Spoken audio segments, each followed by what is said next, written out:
Hey, how's it going? It's going good. Can you hear me? Yeah, I can hear you. Okay, cool. I appreciate your patience. No problem. Sure, I got stuck in crazy. It's not even track where I live. It's just this day happened to be like that. It happens. It happens. One of those days. But how you doing today?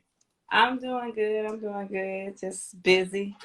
Most definitely, most definitely, most definitely. So yeah, welcome to Who's That Podcast. Again, my podcast is based for people that's behind the scenes in the industry. I feel like it should be a bigger highlight on people that kind of get people through the door, put a lot of back work in. So my goal is to highlight those individuals, give them their flowers, and really just understand your journey. And then at the same time, educate artists on, the things it takes to kind of get to where you at. And then also, some gems to kind of help them get past where they currently at in their career. Can you hear me? Yeah, I can hear you. Most definitely. So yeah, for the people who's not like as familiar with you, just give us a little background on yourself. To be truthfully honest, I was like, why are you reaching out to me? So that's just me being completely transparent. Yeah. Because I honestly have not been in the music industry that long. It's going on 3 years. But I am currently at 300 record label, home of Megan Thee Stallion. We just dropped that new single with Dua Lipa. So make sure you check that Sure. out. Sweet as Pie. Of course, Gunna with our number Definitely. one album, DS Forever. And oh gosh, now my mind going blank. Who else? The queen of hip hop and soul. Come on, Mary J. Blige, we just fine. So Oh, Mary J. Blige on 300? Mary J. Blige is with That's 300. Yes, crazy. good morning, gorgeous. Okay, yeah, that's crazy. That's legendary. Yeah, so we charted her on R&B 4 weeks of number one, and we're trying to push her on the urban side too. So it's actually doing really good on urban as well. So, it's the That, queen. But yeah, I am in the radio promotion side, the urban radio and R&B radio promotion side of 300. I help, chart these singles that y'all hear on the radio. Since yeah. when you hear That's those a 300 that's a songs on there, that's me and my team doing our job. that's a big thing. That's why I'm interviewing you. That's a big thing. Like a lot of people don't not know the journey kind of getting there. How did you kind of get into that? I have to really give a story real quick. So I'm originally from Houston, Texas. Right now I reside in Atlanta, but I'm originally from Houston, Texas. Mother of two boys, Tayshawn and Stephen. So Out I to the mothers. yeah, so I was in Houston, needed a break, a shift. So I decided, I was like, hey, I want to get my PhD. I didn't like TSU and Prairie View. They weren't offering what I was looking for. So something told me, hey, try Clark Atlanta. I had started visiting there from a relationship. So I was like, let's try that. And they had a program that I would look for. I originally went there for English, got there, spoke with someone, changed it to Africana Women's Studies. So I'm actually getting my PhD as well in Okay. Africana Women's Studies. Ooh, that's Yeah. big. So you're doing your PhD too? Yeah. Wow. That's crazy. So this is in 2018. So spoke with my sons. At this time, they're both, my oldest one is 15 going on 16. Youngest one is probably 11. And it was like, yeah, mama, you can go out there. We'll live with my youngest son's dad and we'll be good, So I went out there. It was hard. Yeah. I Thinking that can you only thinking imagine. something, you think like when it's divine and, God sent, everything's just going to pop off. I'm like, Yeah. oh, and I'm a poet. So I was just like, yeah, I'm going to go out there. I'm going to set the poetry real on fire and all this type of stuff. So I'm just thinking like, lose everything, lose my apartment, everything. And I moving with my uncle who's been in the music industry for decades, Lester Pace. So I move in with him and we're driving one day and he's like, do you want to do what I do? You know what I'm saying? Like, cause right now, what you doing? It's just a hobby. You need something that's Yeah. gonna give you something. I was just like, well, I guess so. And so he gave me this number to call. He's like, I need you to be on this call, every Monday and stuff like that. At first, I wasn't taking it too seriously. Then I was just like, okay, let me get on this call. Then he started having me taking notes by him. And this is all about radio stuff. And so started just getting into it and just being on the calls with him and stuff like that. This is actually before he signed on to the label that he's on now, but just doing stuff with him, and was working. He started getting me into doing certain mix show stuff outside for someone, and then they were with 300, and they just wanted me. They started like seeing my work ethic, because I was just I started getting really involved and being an asset. So one thing that I made myself was an asset, to where others saw something major in me that they wanted to be like, you know what, I want her to come on over to this side. My uncle didn't want to let me go at first. I wouldn't either. You're an asset. Yeah, so, but this is all without my knowledge. I'm just working, you know, I always had a work ethic. So I'm like, and then I started to really love exactly what I do, not by coming from being in Houston, being on stage, you know, performing and stuff, you know, on stage and being in front, being behind the scenes was like a breath of fresh air for me, actually. Yeah. And so, yeah, so I finally signed on with them. I let them sit for about a couple of days. I was like, I'm gonna think about it. Knowing I was like, hell yeah. I'm like, this is 300, you know? Yeah. But so I signed on officially with them in September. But I was, like I said, I was doing stuff, you know, outside, you know, with some of the artists without me being a part of it. And they saw something in me that I wasn't even seeing myself, and they have this bigger picture from me that's like, yeah, we're gonna make you the princess of promotions and stuff like that. So I mean, I'm working there, but so I've only been with them going on 6 months officially. Okay. Now that's dope. That's definitely a journey that a lot of people probably need to know more, especially an independent artist. Man, somebody that's trying to get in the industry as well, taking on that. And you spoke on being an asset. I'm pretty sure you work with a lot of people. How important is that to be an asset? Like, I'm pretty sure it's a group of people, and there's some people that probably play the background and they just do the bare minimum just to keep their job. And there's some people who go all out and above. How important is it for you to kind of do that every day, even when stuff is not going, you know, particularly your way or fun at the time? Right. Well, first though, I was working for free at first. Okay. That's a big thing. Or if I should say room and board. Yeah, that's a big thing right there. But I didn't have a problem with it, you know.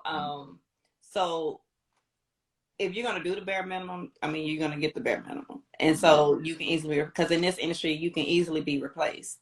And that's why I say I was making myself an asset, and not without even knowing it. I was just showing up, doing my job. Like, while I'm seeing people above me, I'm like, they're able to take vacation. I'm like, well, now I gotta wake up, and I'm waking up on Mondays at 6:30, sending out emails, and this is my Monday morning. Like, my mom will be like, you can't take a break. I'm like, no, like, not right now. Like, especially Monday. I'm like, Mondays are the days. I wake up 6:15, try to get my praise on, but at 6:30, I need to be, in my mind, I'm like, I gotta be up sending out these emails and make sure everyone has, you know. So I did that on my own. You know, I mean, nobody told you to do that.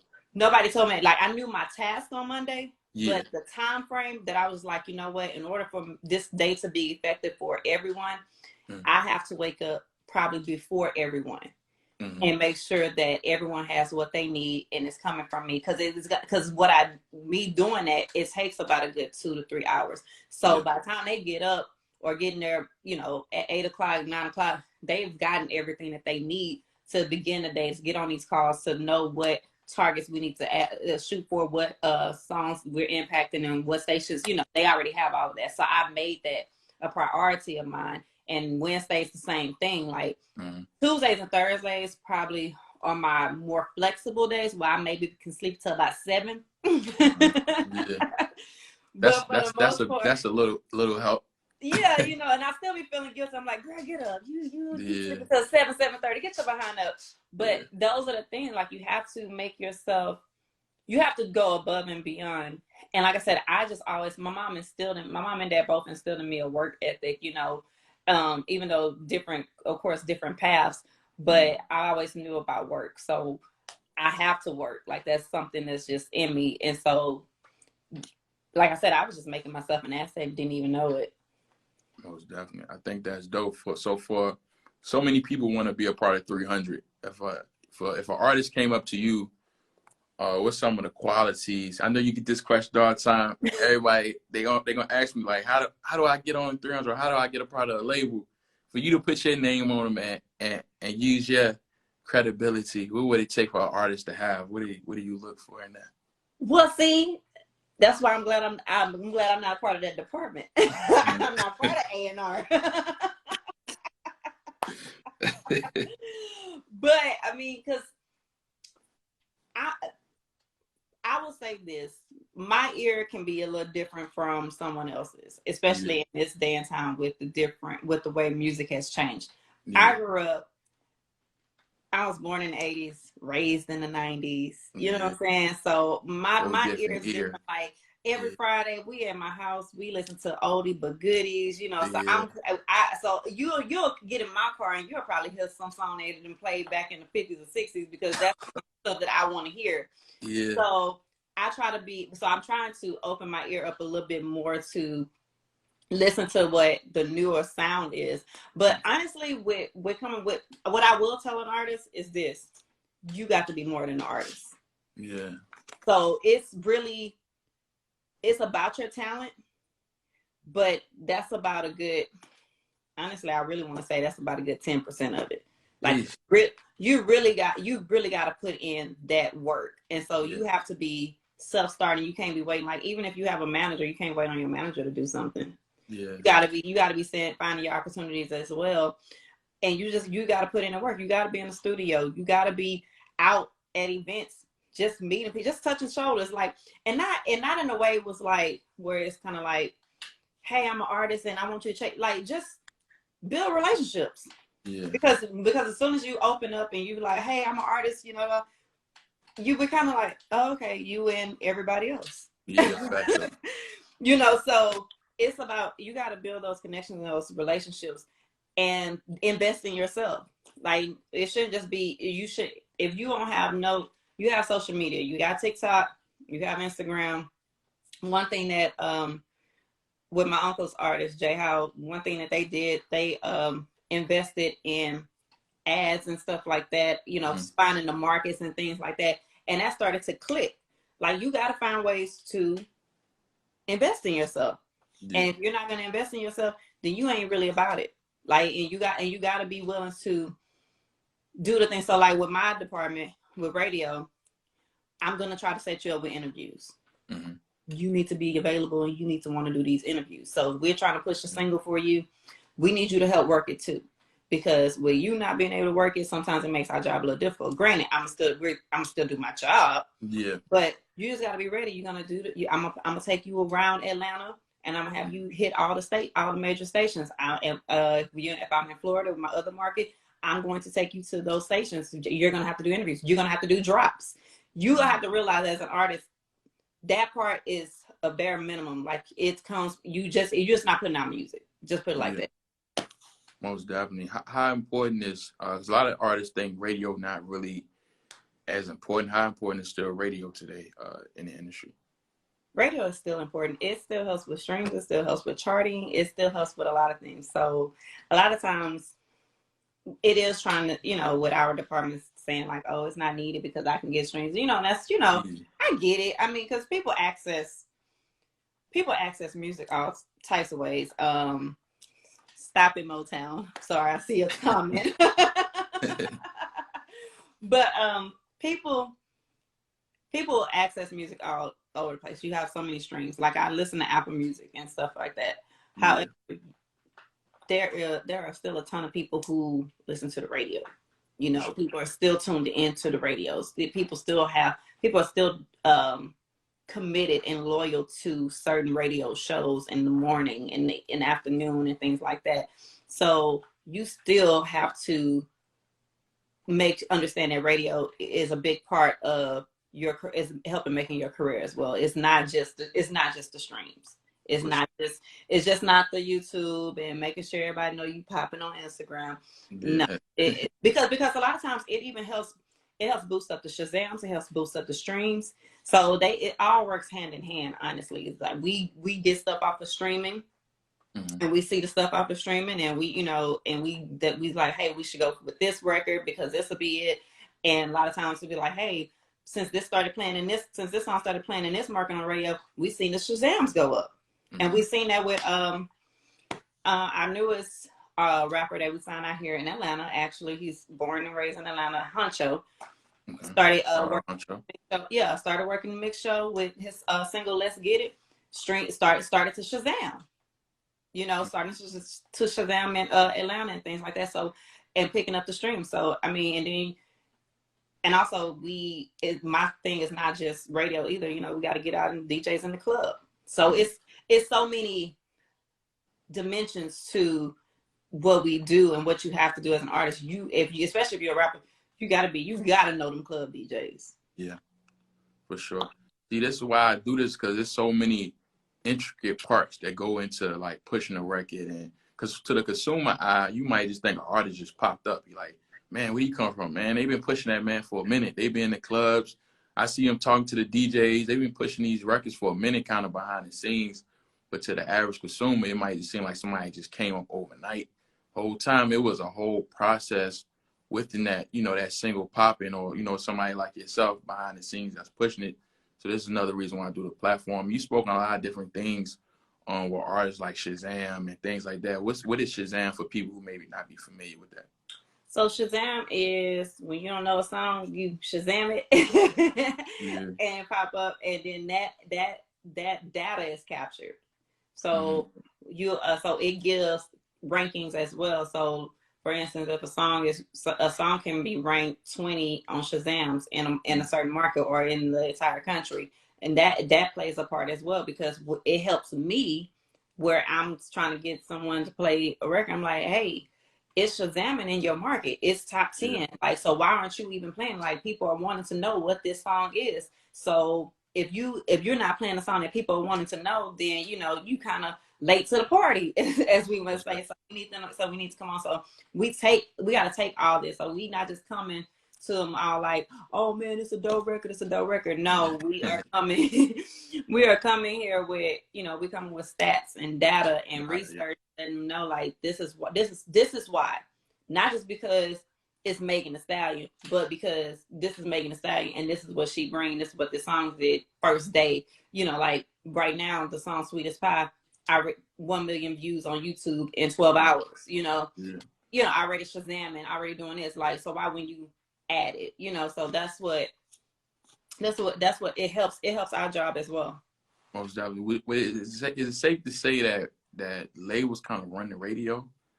Because it's like the same song will play like 100 million times. I'm like, there has to be somebody behind that playing that song 100 million times. Like, they program you like, you gotta like the song, but they play this shit 100 times. We work hand in hand. Work hand in hand, yeah. Work hand in hand. We work hand in hand. Yeah, we ask for a certain amount of plays, but it's up to, but again, it deals with building relationships, because anybody can tell you no, and if a programmer don't want to do it, they ain't gonna do it. But again, it still has to make sense. Yeah, for sure.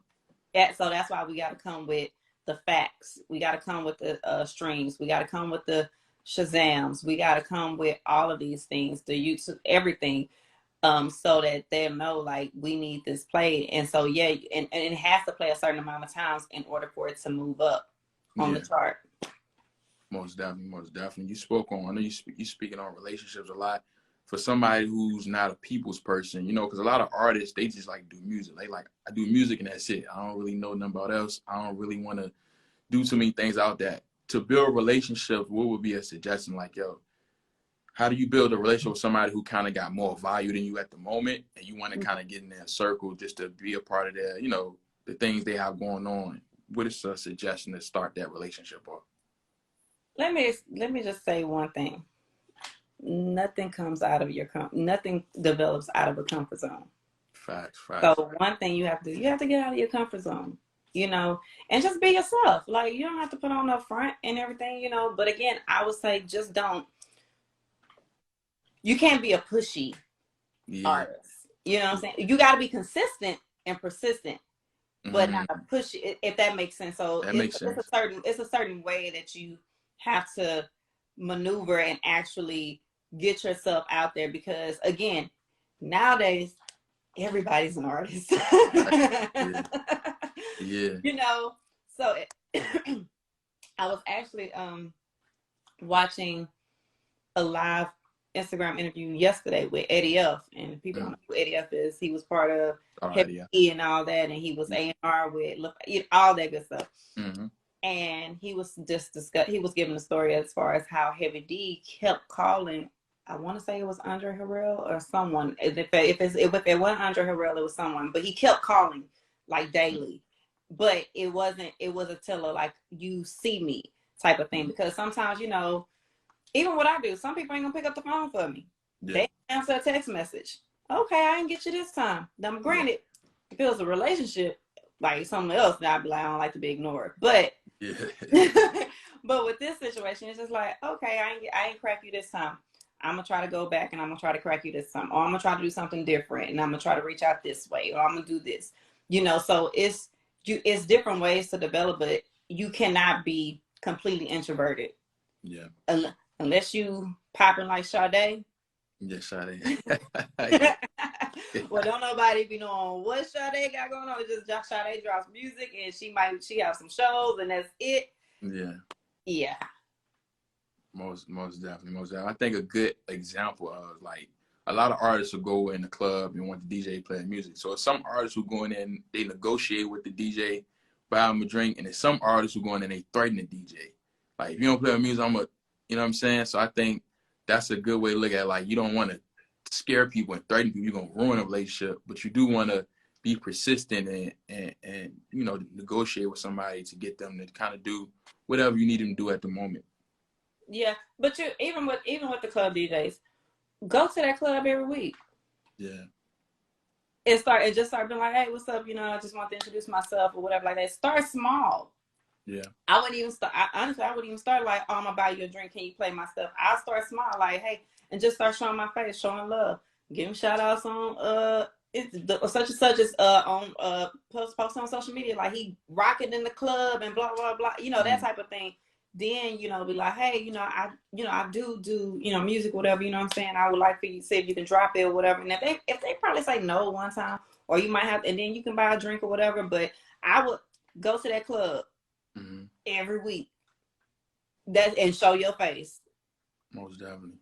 I think that's a great way to put it. Like, so you kind of just take your time and it become organic, because you don't want to be fake either. You want stuff to be organic. So that way you build a real relationship with somebody, so it doesn't just last one day and then they forget about you the next week or so. So I think that's a good way to put it. I know you mentioned your uncle. Was he like your mentor? And how important is to have somebody to kind of help you and kind of get you, you know, to the door type thing? Man, Lester Pace is that dude. I can remember being a kid. In Houston, he's known as a legend. Please don't tell him I said that. But in Houston, he's the first DJ to actually put hip hop on the airwaves in Houston.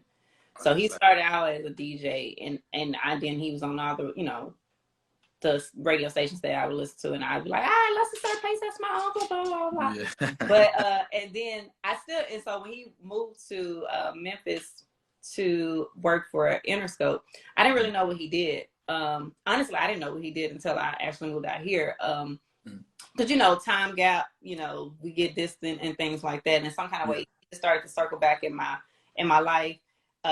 He popped up at one of my poetry things that I had in Houston. And, you know, just we started kind of like connecting on our own. And then while I was visiting Atlanta, I would visit him as well and just kind of like see what he does.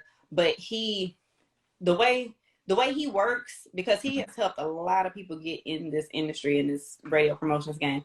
But the way he works is like he give you the water and it's up to you to drink. So it's like, do you want it? Okay, I'm gonna leave it right here. I'm gonna give you this number. You gonna call? Oh, hey, I need you to do this, and it's up to you. So like watching him and just seeing the relationships that he, like, the organic relationships and the way that nobody has anything negative to say about him or anything bad to say about him, that means that he actually has built genuine relationships to where he's respected. So he can pick, he can call a programmer and, you know, chop it up or whatever. And they, you know, he gets the job done. You know, they call it, you know, it was like at one point it was like we gotta call on Lester to get that we this close to get number one. We need the last thing. Hey, let's call this place, help us out, you know. So so having him as a mentor, as an uncle, as just this person where I'm watching and just seeing how he moves and the work ethic and the other people he put on and how they appreciate him too. And there's just to see how those people he put on before me, how they have succeeded in this business and they're doing their own independent or working for major labels or record companies. And they started from his guidance, his mentorship. And again, he does everybody the same way. You want to do this? Hey, I need you to meet me here at this such and such time. And that, you know, and that's it. That's all he's going to say. And that's going to let him know whether or not you want it or you don't. He'll see. But it was just amazing that he saw something in me, you know, to where it's like, I can trust you to do this. Because it's not like he's just doing it to anybody. He's seeing something in certain people. So I will say he has that niche to see potential in others to where he doesn't mind showing someone the ropes. Yeah. And either they and not fearful of them surpassing him or doing like he likes to see that.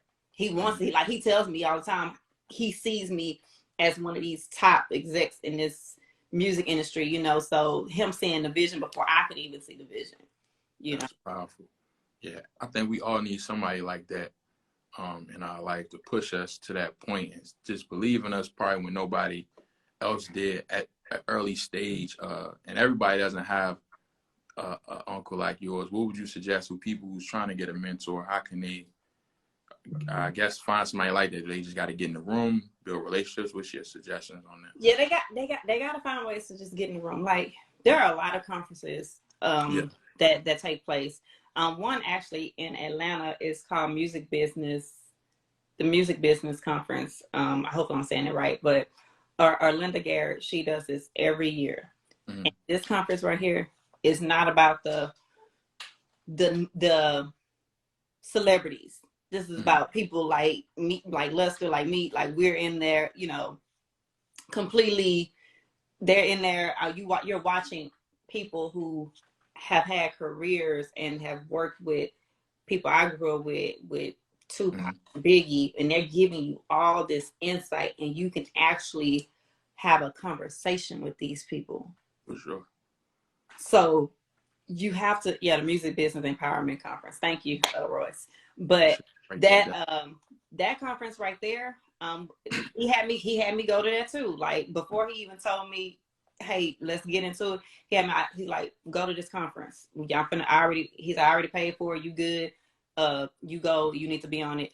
And so you're talking to all these people, and then she's honoring people at the dinners like Kevin Lyles, and this year it was just Angela Yee and this guy Craig Davis, and just all these different people, and like, you know, these major people who may not to most audiences know their names, but your favorite celeb know these people. You know what I'm saying? Yeah, for sure.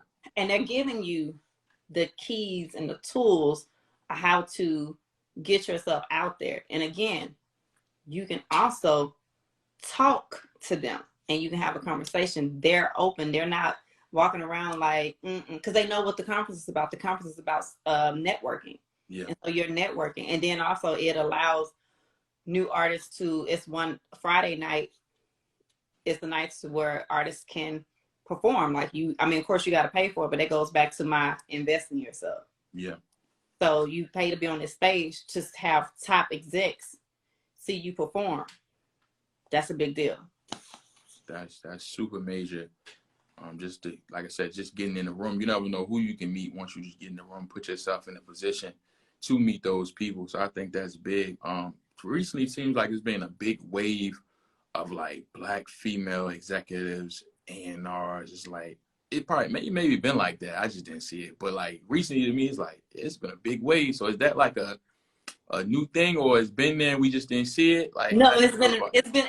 it's been a new wave. Okay, yeah. I'm like, Black yeah, women I is doing thought so. dope stuff. You know what I'm saying? Yeah, I thought so. I'm like, yo, I see a lot of black female executives there.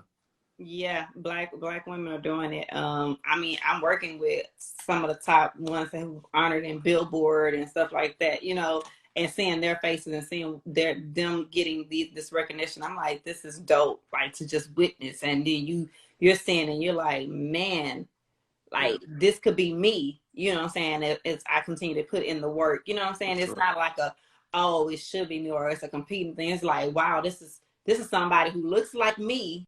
Yeah. You know, and they're doing it. So I'm like, I can do that too. You know, it's inspiring, it's empowering, it's motivating actually. You know, it motivates me to continue to get up at 6 something on Mondays. Yeah, for sure. Most definitely. I'm like, yeah, it's pretty dope because like I said, I didn't used to see that. I used to see just, you know, like the regular executive, they didn't look like us, you know what I'm saying? So to see black and then a woman at that, that's pretty dope. I know a lot of females, they like, people don't really take them serious when they talk about music or career. How do you get people to really like understand you and take you serious, just as they would take somebody who may don't look like you or a male counterpart? What's a suggestion to get, you know, people to get women to take them seriously? Well, you gotta be about your business and you gotta know your stuff. Yeah. So that's one, because they're already thinking that you don't know. Yeah. And then not to give myself comment, but you know, like, oh, it's a pretty face and blah blah blah, you know. They already they write you off first off because you're a woman. Yeah. Second, because you may be attracted to them or whatever, and it's this a stigma about pretty girls not having brains. Don't know where they got that from. Yeah. Yeah. You know, so so you gotta walk in knowing your stuff, you know, and it can be intimidating at times, you know. Like I've run into some people, some programs and stuff who they were a little intimidating. I was just like, I don't know if I got through to them, but then get a back call and it's like, oh, such loved you. I'm like, oh, okay, but you just don't know because they are, and this is still a male dominated industry, very much so. But black women are doing their thing, you know what I'm saying? Like they are making strides. They're making major strides actually. I mean, Gunna's manager Ebony, I mean, you seeing her being posted everywhere, getting recognized and stuff, you know, like that's major, you know. And it's just, and then seeing those women get those top executive positions and stuff. And again, it's still not that many, but we are making those strides. And that was one of the things that 300, my boss who hired me for 300, he said, you know, we need a woman in this position. Like, it's not that many women who are radio regional reps. We need you. And we want to build you to this other position because, again, it's not many women in these positions. And we want you to be that woman in this position, a woman who, you know, unstoppable in this game, you know. So, I mean, honestly, I'm surrounded by vets and major key players, you know, so I'm loving it. Most definitely. I think that's super dope. Like just seeing that and see it, like you said, it's not as many as you would like, but you do see the growth in that, and then over time, it's only going to get bigger and bigger as we get more creative and more technology come around. I think you'll see that grow a lot. So I think that's pretty dope. As a woman, how do you balance your work life with your personal life? Because I feel like with men, it's a little easier for us because we don't really, you know, have too many cares. Like we pretty much move how we want to move unless you like got a wife and kids. So that's maybe a little different. But I feel like with women, it's a little heavier on y'all if y'all got like, you know, maybe kids or something like that. So how do you still be excellent in your job but still be like a mother and stuff like that? How do you balance that out? Whew. Well, first off, I don't have a man. That makes it easy. So that's one thing off my plate. Woo. But my kids, well, first off, my oldest son is 19. So he's in college. And my youngest one is 14. He'll be 15 in a couple of months. But I mean, I still gotta be mama. So even though they're in Houston, I'm in Atlanta, when things get real and I'm like, oh, your grades, you messing up at school, okay, I'm gonna hop this flight. You know, and I got a job to where it's flexible, you know, I can still do my stuff on my phone, you know, pull out, you know, send out those emails that I need, call the people I need. But they also understand I got people I work with that I'm saying, I'm a mama. So I'm gonna go check the situation. So I'm gonna be out of pocket for a minute, you know.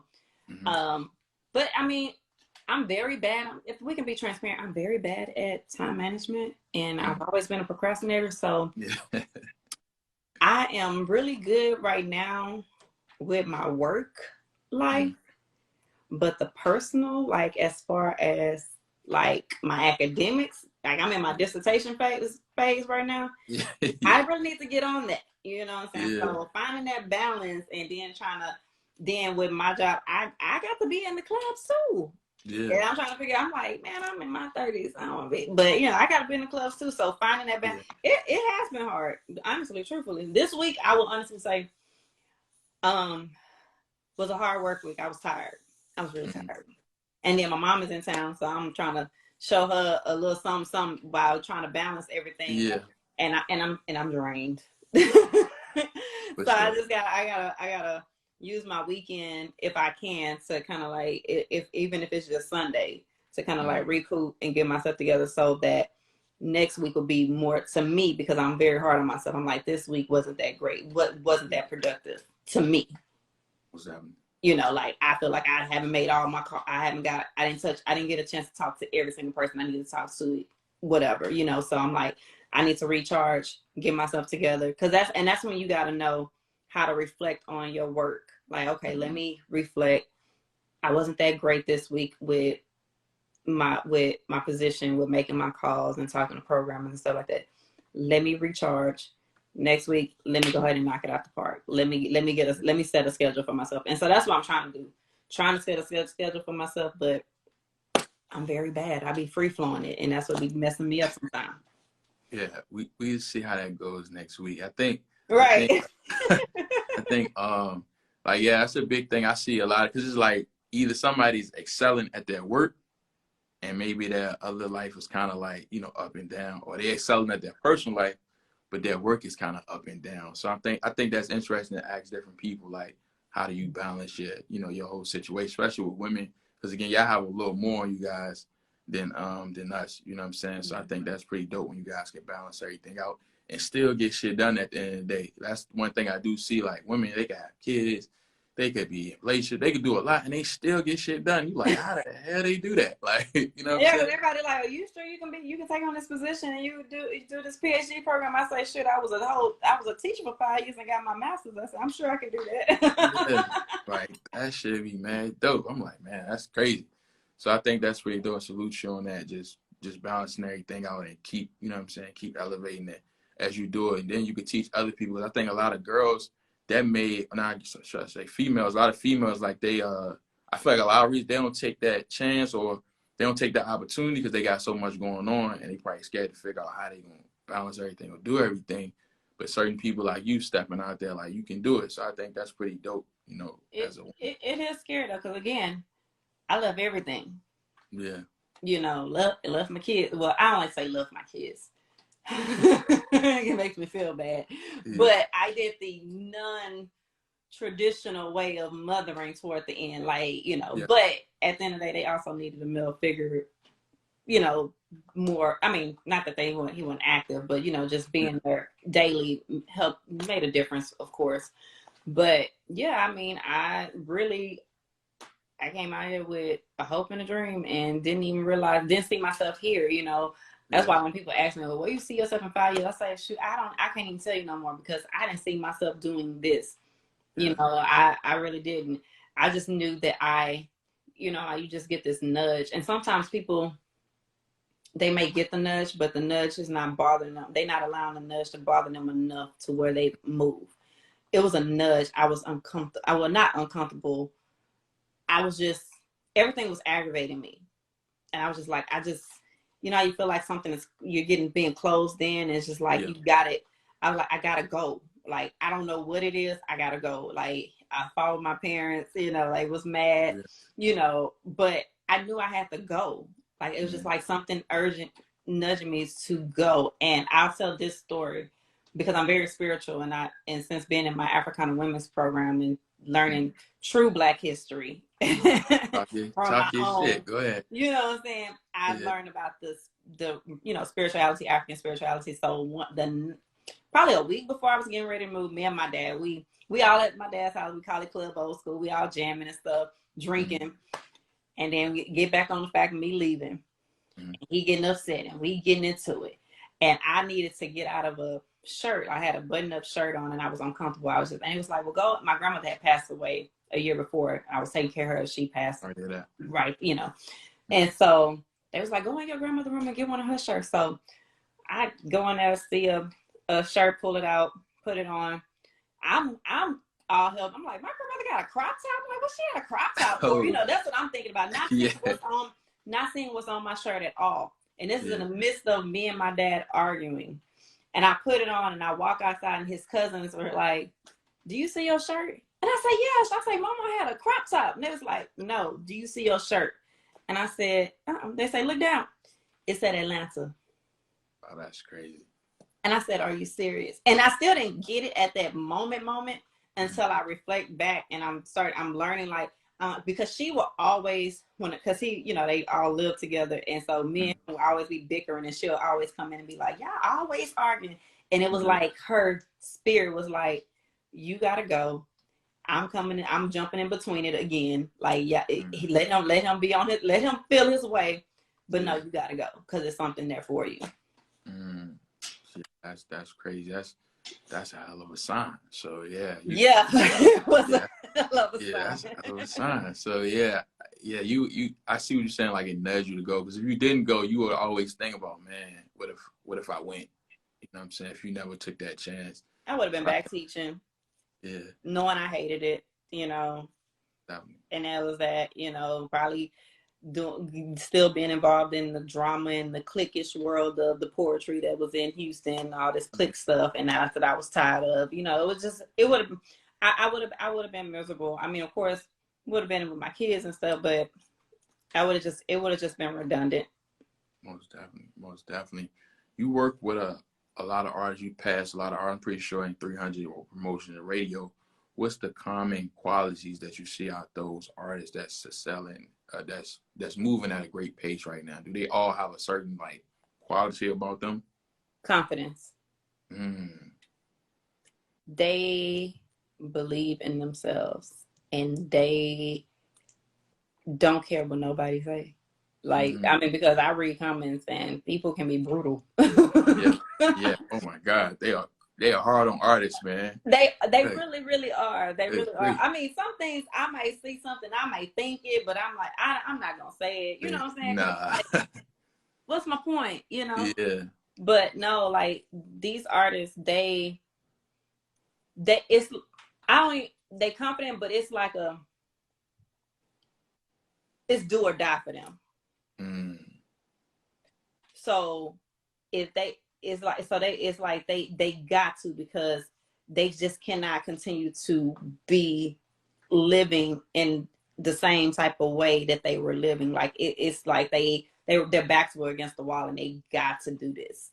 So that's what I noticed. You know, that's why they're going hard. Like, and they're, you know, and they're understanding that everybody in this music industry do not have longevity. Everybody have seasons. So they are understanding the business side of things and finding other avenues of ways to accumulate wealth in other lanes for them, so that they're not just, so when that time coming, you know, because people sometimes they get tired of you, like, you whack and you're this, and you know, one day people love you, the next day they hate you that quick. You know, but they're understanding that, and they know, I gotta make things happen. I mean, look at Gunna. People laugh at his fashion, but people laugh at Kanye. And people walking around with these Yeezy shoes. I still don't like him, but I mean, people like him. Yeah, You know, teach his own. Yeah. to each his own. But he's in it. He's tapping into it. He's traveling across the country, meeting these different designers, these other Megan have all these different avenues that I mean, she got to deal with hot Cheetos. I grew up eating Love hot hot Cheetos. Cheetos. I still eat hot Cheetos. They ain't my story Facts. now. Facts. So it's those things that they're understanding. Like, it's, again, it goes back to, it's not just about the music, because not everybody, but some people may be just a season, and then some will have that longevity. You just got to know, you just got to set yourself up. And so these artists, they know it's do or die for them. That now they have this opportunity. What am I going to do with it? I'm just going to sleep on it, and I'm just going to no, I'm going to work harder. So they not just getting the deal or anything, or getting the top album and be like, oh, I'm laxing. No, it's like, oh shoot, now I really got to go hard. Yeah, for sure. That's when the work start. When you get the deal, that's when the real work start. Yeah. So I think that's dope. I know you in promotions. Somebody got a small budget. They like, man, I got a couple of dollars. I don't know where I should put it. Who would you suggest them, if they're up and coming artists, investing into on the promotion side, just to get labels like 300 to kind of look at them? I would, if they already have their songs on streaming platforms, Mm-hmm. they need to start knowing who their top markets are. Mm-hmm. Okay. So with knowing who your top market is, if you have a really small budget, take out the Instagram, Facebook ads. Mm-hmm. But make sure, and you gotta understand, it's certain things that'll click. Like, so you gotta make sure that whatever part of your video or something is going to click, you gotta try to make sure that clicks. But I would say invest in that and see how I can pop from there. But because when you're doing it, it's asking you which region, what you know your demographic. And so, like, say if your top market is Atlanta, put most of your money into Atlanta, or you can, the first time you do it, you can put it all in Atlanta. And see if things grow from there. And then if it doesn't, I mean, try again, and then try to split it and do a surrounding market. Maybe do somewhere like Augusta, or even somewhere like Charlotte, or some, start trying to do that. With radio, you do have to have a bigger budget at times, because I mean, should we working? Yeah, facts.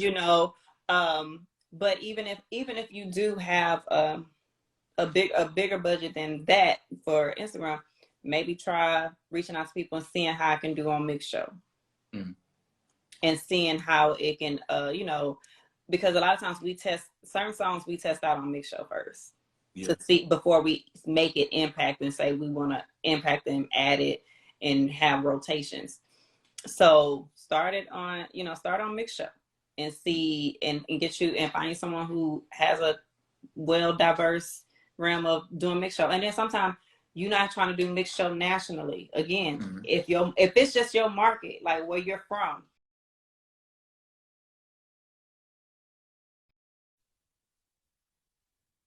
at the stations in your market, and then see how that pops off. And again, get your behind in them clubs.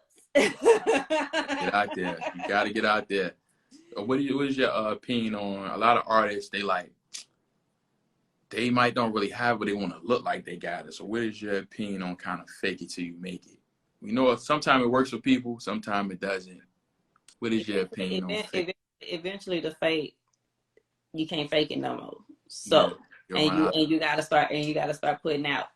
So do you, I mean, again, I'm a firm believer in investing in yourself, but don't make yourself go broke trying to keep up this image. Yeah. I mean, over time, you will learn and understand how you want to be portrayed, and the image that you want to give others.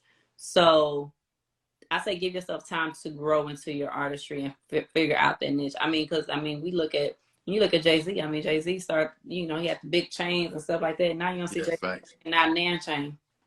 Facts. You know, That's so you're gonna grow over time. But I wouldn't say make sure you look good, but don't try. You know, don't go. If you ain't got no car, yeah. if you can't pay your rent, you still living with your mama. Invest smart. Yeah. Invest smart. So a chain is not going to make or break you. Facts. You know what I'm saying?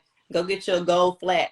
A gold flat. You know what I'm saying? Like if that's what you need, you know, get you a Yeah. 14K or something like that. You know, that's not gonna Yeah. break your pockets too much because your main investment is going to be somebody trying to see you, not Yeah. somebody who's like. I mean, when you hear the story of T.I., Yeah. was going around. They say he was going to radio stations in a raggedy, dusty white T-shirt, trying to get people to play his music.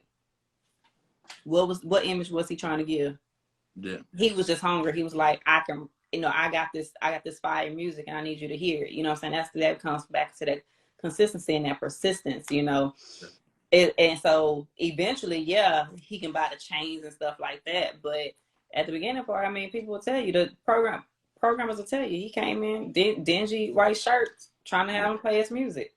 You know, I'm not saying come in and don't clean your shirt, but you know, but my point is, you know, but it goes back to he was at this point where it was do or die for him.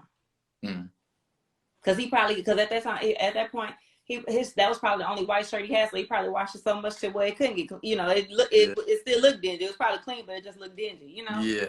Sometimes you be in that mode, like you just try and get to it. Exactly.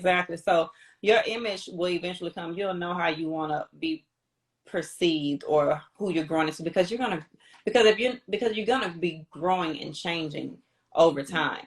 You know, you don't have to look like every other rapper. You know, like your video don't have to look like all the other rappers where I'm holding stacks of money and I got the girls twerking and stuff like that.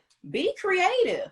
Like invest in you actually shooting a dope visual for your song. Yeah. That's what you can invest in, and you know, go find some clothes or whatever that can fit it, but invest in somebody who can really give you a dope visual. Y'all sit down and take the time out to actually create a dope treatment for your video and give someone that. Most definitely. As opposed to, you know, throwing your money on chains and stuff like that. Hey, I think that's my opinion. I think that's a valid opinion. Just because that's the way you should go. I just think with social media nowadays, it may make it a little hard because back then it really wasn't social media like that. So I think you only seen what was in your room, kind of back then. You didn't get a chance to see, look at somebody like who's 10 times platinum and see them every day. You didn't get a chance to see that. So I think a lot of people might get caught up in that. But they still, but I will say, because I grew up in the era where BET played videos all day long. Oh, I miss those facts though, yeah. I miss those times. And so we did see it. We saw I mean, a lot of times it wasn't even their chains, it was bar and stuff like that. And, you know, but again, they had record companies behind them. But we saw that. So it's just kind of like, oh, this is it, you know. And now, like you said, with social media, people are letting people into their lives how they wanted to. I mean, but we won't know nothing unless you let us in. So don't let us in like that until you actually got it like that. Yeah, until you get ready. Yeah. That's a great way to put it. Yeah. Most definitely. So I always ask everybody, somebody's on that last leg, they ready to throw in the towel, shit rough them, what would you tell them? Because I know you went through your situation, you moved on it, and you really didn't have a lot, and you still persisted and went through it and made your situation happen. What would you tell somebody that's kind of in that position right now, you know, that's trying to get to that point? First and foremost, pray. And I'm not saying like pray like, oh God, get me through it. What I started to do, because again, I was on there, I was like, I'm going back to Houston. I was like, I can't take this no more. I ain't never been evicted from an apartment. This is crap. I'm like, I'm over this. Like, no. Yeah. I'm behind on everything. Like, no, I mean, that first year, I couldn't even buy my kids a Christmas gift. Like, as a mother, that was like one of the worst feelings ever. So I had to praise my way through it, not just pray my way through it. So I had to start looking at it from, because I mean, but me and God would have our conversation. I'm like, look here, Lord. I'm like, bruh, like you had me come out here, you know what I'm saying? Like something gotta pop we gotta up. figure like, this shit out, man. Like this is how I was talking about. Like you had me leave my babies. What's up? Like, yeah, we gotta figure it out, God. We gotta sit down and talk, man. Exactly, but you gotta go back to your why, and you gotta go back to, if I keep with it, like what if I keep with it just a little bit longer, what could possibly hurt me? What could possibly hurt me? You know what I'm saying? I'm not saying that sometimes with people's situations it may not cause you to go back, but for the most part, going back is not you giving up. That I'm not saying if you go back, you still need to be working toward it, and if that makes sense in a way. No, that makes sense. But I had to, and also it was my pastor and my oldest sister who told me, "What are you coming back to Houston for?" They said, your kids are good. Like, you can't just come back in and, like, try to check stuff and do this. Like, now, like, they're in a structured environment. They doing this. Like, what are you coming back for?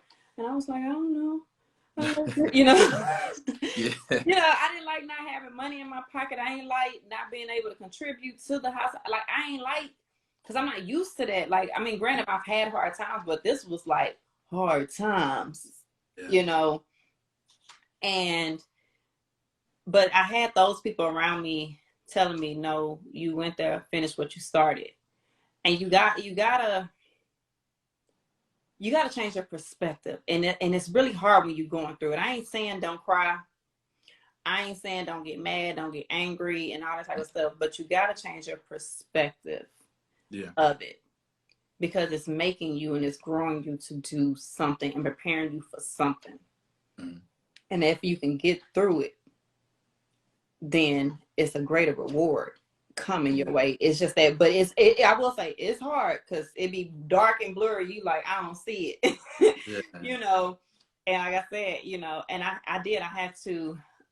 always listen to, because I since I couldn't go to my church home in Houston, I listened to TD Jakes. So I listen to Sarah Jakes, especially, or John Gray, and just listen to those sermons to try to get me. And like I said, I had to pray. I had to start thanking God. I'm like, I thank you for the tears. I thank you for these hard times, because I thank you for the negative. I'm being very transparent. I thank you for the negative bank account, because I know eventually my bank account ain't gonna look like this no more. Yeah. I had to start saying those type of things, whether I was fully believing it or not. I just had to start speaking and just start changing my perspective. I'm like, man, something got to come out of this. Like, you ain't bring me all the way out here. You know what I'm saying? Like, maybe it's not going away. And we got to remember, our vision ain't God's vision. Like, God uses the smallest things, you know, to make us. God used a relationship for me, I kid you not, to just start visiting Atlanta. And then eventually say, hey, I think you need to go there. Like, it took that he used one person just to get me. Like, you just never know. Like, when you start to really think back at how God works. So you just got to remember, it's a bigger picture. Like, God is not trying to hurt you. You know what I'm saying? Like, and if you know what your purpose is, and you know that you got something, you know that he put something bigger in you, you just know that that God is not hurting you, but growing you. And again, you're human. Go through your stuff. You know what I'm saying? I done cried myself many times, or sometimes couldn't go to sleep. Like, just, you know, because I'm getting those alerts on my thing. Negative, overdraft. I'm like, ah! Right. Yeah, the bill collector's calling you at the same time. Like, that shit can get rough. I think, like you said, when you in it, it's hard to see that because you in it. But once you move past, you look back, like, okay, shit made sense. I understood now. But when you in it, it's just, like you said, it's blurry. You just trying to make till tomorrow. You just trying to survive. So it's hard to think past your feet when you just you know what I'm saying, you just stuck in it.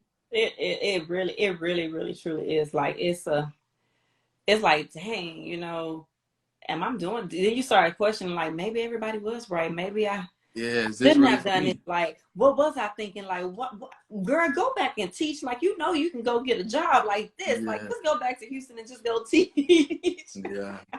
But that would be me going back to, And that's why I say when I'm going back, like I'm not saying go back to your comfort zone, like to where you not even, because I was like just gonna throw away it all because I was just like, this is too much and I cannot not be able to provide for my kids. Like that makes no sense to me. Most definitely, most definitely. It's been a beautiful, beautiful episode. I appreciate you so much. You shared a lot of insight on your journey. Right now, how can we support you? What artists are you currently promoting right now? How can we support you? We are definitely, Huncho just dropped his new mixtape, Street Poetry. So make sure you get that. Of course, I told you that you dropped her new single, Sweetest Pie. Keep streaming Gunna, keep streaming Pushing P. You know what I'm saying? I'm trying to get a plaque. That's coming. That's in the mail. You might as well say that's in the mail. That's coming. I'm trying to have a mini plaques like my uncle got on his wall. Like I'm trying to get my plaque game up. That's definitely coming. And just keep supporting 300. You know what I'm saying?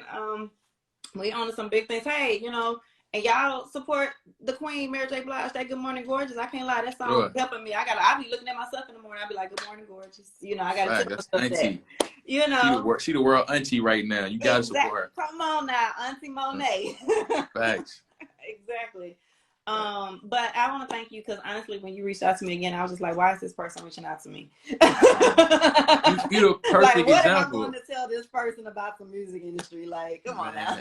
You're the perfect example. Like your story is just like inspiring to hear that and see what you came through and persevered, and then you actually in the industry. You're not somebody that like just sitting on the side and they like, well, I think this and maybe this, or they know somebody doing it. Right. You actually in the industry doing it. And you doing your job very well. 300 is doing a hell of a job right now with the artists they got. You know what I'm saying? So I think that's empowering. So that's why I reached out to you, because I want to put the light on people like yourself. Because there'd be so many people behind the doors, and I'm in the industry. I'm a tour manager, and I'm A&R for a label called BSB. Mm-hmm. So I was on the indie side, but yeah. So like I'm like, I know the things that are going behind the doors, and I see what it takes to actually get somebody through a door. It's a lot of work. You know what I'm saying? It's a lot of money spent. A lot of late nights, a lot of relationships, a lot of flights, a lot of missed time on your family. You know, I think y'all go through it the worst. You know what I'm saying? A lot of critique from artists, everybody on your back. You know what I'm saying? So it's like it's a crazy job. So it is. Y'all need really more. It is. But you know, it really is rewarding. And also, you know, independently, like my uncle artist who I help with on the side too, Jay Howe. Great R&B artist. I don't even want to just put R&B. I mean, he just can sing. It's behind off. You know what I'm saying? Shout out. Stream his, you know, his album Red Room. You know shout out. But yeah, I mean, it's rewarding to see the finished product as so to say. Not even a finished product, because these artists are still growing. Just to see it growing, sure. You know, and to see all of that, you know, to help Gunna get his first single. Pushing P, people don't know this, but Pushing P is his first single to top chart. I'm twist my words together. To chart top 10. Chart top 10. Like that's his first single to ever do that. And that's like major. Going to number 5. And you know, I say we should try to just take it all the way and try to go for number 1. You know what I'm saying? Yeah, that's major. Mm-hmm. Most definitely. So yeah, man, again, welcome to Who's That Podcast. Appreciate everybody joining. Again, I thank you. If you ever need anything, any support, whatever you need, definitely here for you. Anything that I can do, promote, just let me know. Again, I appreciate your time. Thank you so much. For sure. Have a great weekend. You too. Bye.